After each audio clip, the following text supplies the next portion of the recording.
speaking of rubber bands being in your brain, Yeah. I don't know if this is real or not. I'm choosing to believe it's not real, I believe it is. but let's just say this is weird. Okay. So recently, what's the thing called? Is it 4chan? Yeah. Which, do you know much about that? Not much. Not that it's basically just a Like a forum, or just like a forum that's like not very moderated very well. And so every time everything's it's like a posted on worse there, version of Reddit. kinda Okay. a very unorganized version of Reddit. Apparently, there's this whistleblower that went on 4chan recently, a couple weeks ago, and he's like, I believe it was 2022 or 2023 or 2022, they found in this cave in Antarctica this egg-shaped UFO-looking thing, which that's what we talked about a week ago. Yeah. Was the whistleblower. You probably haven't watched the episode because it came out today. Or whatever. We know you watch as soon as it drops. Yeah. But, Yeah. But there's this whistleblower that came out recently, Green Beret, not Green Beret. He worked for the military, but he was part of the what do you call it? I forget the word every single time. retrieval program? Retrieval program for UFOs and stuff. So he's a whistleblower now. But they had a video of one of their retrievals was an egg-shaped UFO. And apparently after this came out, it gave this one guy the courage to disclose this stuff that they found in Antarctica, supposedly, of this same egg-shaped UFO that they found in Antarctica. Did I just like go in a full circle? No, you're good. You're fine. You're fine. Sorry, dude. The flu brain is. Where are we? The magic mind takes at least 30 minutes, I think. Yeah. But what's also strange is that same episode, I believe, we talked about the hieroglyphics that a lot of people reported seeing on these UFOs. Same thing happened with this UFO. Let me send you guys the pictures.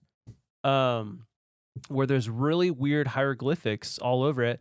Also, there's like a weird catacomb or like a coffin. What do you call them? Sarcophagus. It looked like a marble sarcophagus, very similar to the one that we talked about in Russia, where that lady was in. Yeah. What was that called? Can't remember. But yeah, that first picture, Angel of Death or something. You can see the writings and stuff on it. Some of it looks almost like Hebrew. Like that one, if you look at number 5, you see that first picture, number 5? Yeah. That looks just like that letter in Hebrew, I think. Let me see. That one. Yeah. Kind of looks like Florida. It does. Super weird, but apparently this is where, because then you get stories like this and it's like, okay, well, is there credibility to it? Because apparently, I don't know if it was part of the same thread, but there was, they said they're calling him an alien, but he looked like a tall, Nordic-looking man, very pale skin, long blonde hair, 7-8 feet tall, was in that sarcophagus, woke up, and was conversing with them. And supposedly there's an interview. I saw that today. It doesn't really sound real, to be honest. First of all, that seems so scary. Yeah. We surely would have heard about this. But yeah, I mean, you can see with the pictures, it's like... You said it's like 20 feet, right? Like long? Dude, like what is Yeah, happening? I don't know about this one, but the one that the guy collected, Yeah. that was 20 feet long. That's crazy, man. But I'm like, if that's... I don't know, man. It's just like, if that's... if it's legit... What? Yeah, man. That's the thing. It's like, it seems like it's just like they're slowly just dropping things like just throughout, so it just becomes normal and we don't think anything of it. And so when it's like, oh yeah, there's aliens here, we're like, oh no. Instead of like complete like, what? Like there's like just like dripping us with poison slowly, so we just become immune to it. It's very similar. The shape is very similar to what those U.S. Fighter pilots saw, is the Tic Tac shape, right? Yeah. They reported a white spherical Tic Tac shape. Yeah. Oh yeah, the one that they were chasing. Yeah, you're right. And so this one guy, they have the video, whether it's true or not. I think it is, because the guy said it's real because he was in the helicopter. Yeah. Says they picked it up, egg shaped, 20 feet long, and then this thing with Antarctica, this egg shaped with inscriptions that look like hieroglyphics on it. It's just like, it's really weird. Either a lot of the stuff is coming out now and it's all connecting the dots, or it's all this grand scheme to Yeah, it really does seem like one or the other because I Yeah. can't be in the middle on it because it's like, okay, things are real. Now, is it truly a literal spiritual warfare that's happening? Like this is Yeah. the culmination of all, or is this just a man-made project experiment? Like it Yeah. really does. Like there's no middle. I feel like. Dude, all I know is when I was making the reel, I had to like look up the interview you watched and found it and was watching the guy. The dude has psychopath eyes. Like, Oh yeah, like everyone's Dude. like, Oh yeah. like the comments were so funny because like this dude has seen it all. Yeah. I mean, He's like, intense too. Yeah.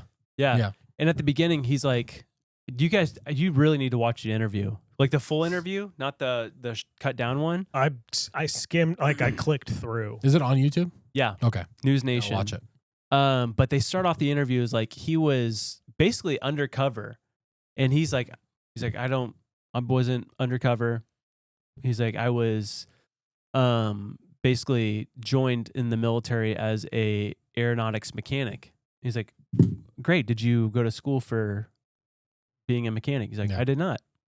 He said, but I was a mechanic. And so it was basically, he wasn't allowed to actually say, Yeah. but the interviewer was basically like, you weren't. Insinuating, yeah. You were undercover. Yeah. Doing this stuff. Fascinating stuff. Yeah. Same guy from News Nation. Dude, I would love to talk to this dude. I would love it. He knows everybody. All these whistleblowers. He's the first one to interview all these whistleblowers. I don't know if you've noticed that. David, was it David Grush? Yeah. The first. Yep. News Nation, that guy was the first one to release the interview. And then he went to Congress and all that stuff. But there Weird. was a fairly recent one. He knows some stuff. Yeah. That the News Nation guy, he interviewed this guy, Ross, forgive me, I'm probably going to mispronounce his last name, Coldheart. He's an older gentleman, but he was a former Green Beret lieutenant colonel. Was it? No, sorry. John Blinch. Blitch. What? John Blitch. Blitch. Got it. Ross is the interviewer. Got it. John Blitch is the guy he interviewed. He was Green Beret lieutenant colonel.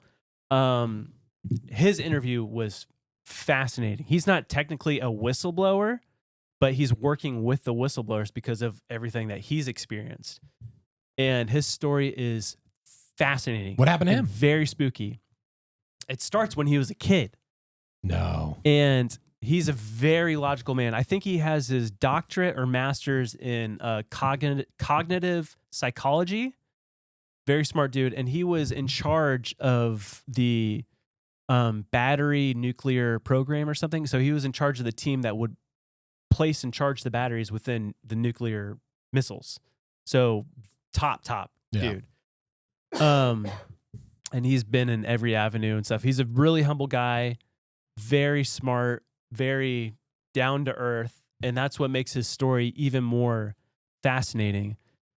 But he talks about at a very young age, he believes, and he made a very distinct separation between belief and knowing. Yeah. He's like, there's a difference between believing something happening to me and knowing something happened to me. Knowing something happened to me. He said that when he was a child, he believes this stuff happened to him because of stuff that he knows happened to him as an adult. And he talks about as a kid, he was visited multiple times by what he says, what we would call grays today. No way. He says, Where did he grow up? You know? Oh man, I forget. Okay. No worries. I'm gonna listen to this Midwest, I video. believe. It has to be. But he made this connection. It's gotta be Missouri or something. So he believes that he was potentially abducted even as a child. And he said, he's like, there's not a lot of things that scare me. He said, but anytime I start talking about this stuff, and he kept on doing this, like he's like, it sends terror into my bones. I wonder. See, that's the thing. But he talks about, dude, he's like, so he talks about as a kid, like he would see them outside his window just staring in, and he's running to his parents screaming, and they're like, there's nothing there. And he said that happened just so many times. And then as an adult, when he's like in charge of this nuclear program, all this stuff, not in charge of nuclear, whatever he was involved in, He talks about these very distinct things that happen. One where he was investigating something or something happened, but he was on this bike ride. He said, I would do this bike ride because the pressure of my job was just intense. So it's like, it was basically an hour bike ride. I would do it every weekend. And this one bike ride, there are 5 hours unaccounted for that I was missing. Oof. And he said, my wife called the police and they were out looking for me. But the whole story is fascinating. He's like, he ended up on like a Indian burial ground on his bike ride. He knew there was one. He's like, I don't know why, but I felt like I had to go walk on it. What in the world, And he was dude? walking on it, and he said all of a sudden my nose just started bleeding, gushing blood. And he said, I need to sit down for a second. And then he's like, it's almost like I just like closed my eyes and opened them. And he's like, it was just a little darker outside. But then he talks about like up on this hill, he saw this truck, and he's like, I don't know why. He's like, but I had to go see who was inside that truck. And he's like climbing up this hill, and he got up to the side of this truck. And he said it was not a human inside this truck. He's like, and even right now, I don't even know if that was a truck I was looking at. He's like, it was almost like blurry mirage, yeah. dreamy feeling. And then he's like, it said it freaked him out, got out of there. And he said he was the most tired he's ever been. And then he went into a gas station, bought some Gatorade, chugged like so much Gatorade, walked out, and the police were like, hey, are you John or whatever? He's like, yeah. He's like, okay, well, you've been missing for 5 hours. Your wife called in. They're concerned about you. Can we give you a ride home? Yeah. And he couldn't remember anything besides that. No. That's so man. weird. But then he talks about this experience to where he's like, what's his name? Ross, the interviewer, is like, what do you, he's like, what are their intentions? What do you think they're like? And he's like, oh, I met one. He's like, well, okay, well, tell us that. Yeah. And apparently, as an adult, still in this program, there was one night to where he was visited, and all of a sudden he like woke up on like if I'm butchering his story, I apologize because I watched it like No, this is secondhand week news. But basically woke up on a table, and he said there was this giant. He said the only way I could describe it was a giant praying mantis, but it could speak to me telepathically. What was the name of those? Tim Alberino talked about them. Yeah, he did. Oh no, dude, this is I so forget what scary. This Yeah, is so scary. insecticide. Was that insecticide? Insecticide is insectilin. Insectilin. I think that's it. But he said that. Dude, imagine like a 10-foot creature looking like a praying mantis laying over you while you're helpless. He believes those are real, and he says, I believe that the grays are non-biological, artificial. Right? Yeah. Exactly like what Tim Yeah, said. exactly what Alberino said. No. Yeah. But he talked about this thing was speaking with him telepathically, and basically along the lines of like, stop squirming, stop moving, let us do our test. We won't hurt you. And it said something like, we can never touch or hurt your soul.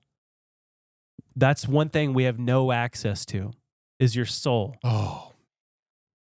And it like did this one thing where like cut his cheek or something, and he like saw blood and said, see, we can hurt you physically, but we can never hurt your soul. And said, now just relax. And so he's like, and he just laid down, and then he woke up or in his bed, covered in sweat, whatever. Said, I immediately got up. He said, I don't know why. I grabbed my camera and I took a picture of myself in the mirror because I noticed on my arm there was 3 bruises, like fingerprint bruises on my inside my arm, and one on top, like something had grabbed me. And he's like, this dude, I mean, he's legit. Bro, okay, you've been fully convinced you've been literally taken by aliens. How do you live? How do you live on like telling people? Like that's crazy. That's such a difficult thing to like truly believe that. I'm telling, and he's good friends with the guy that was the reconnaissance or the Crouch or whatever his name is. No, I blank out every retrieval. Retrieval. Yeah, retrieval that word is just not in my brain at all. It's like the first thing I think of. Yeah, he's met this guy and they like talked and stuff. So like they're all like trying to figure out what the bigger picture of this whole thing is. I mean, it has to be real, man. Like that's the thing. It's like I'm not a believer in aliens or any of the great but it's like, how can you deny testimony internationally. Yeah. That's consistent. I mean, it just doesn't make sense to me. What is your take on this? You guys terrify me. Ninjas are butterflies. Did I say ninja?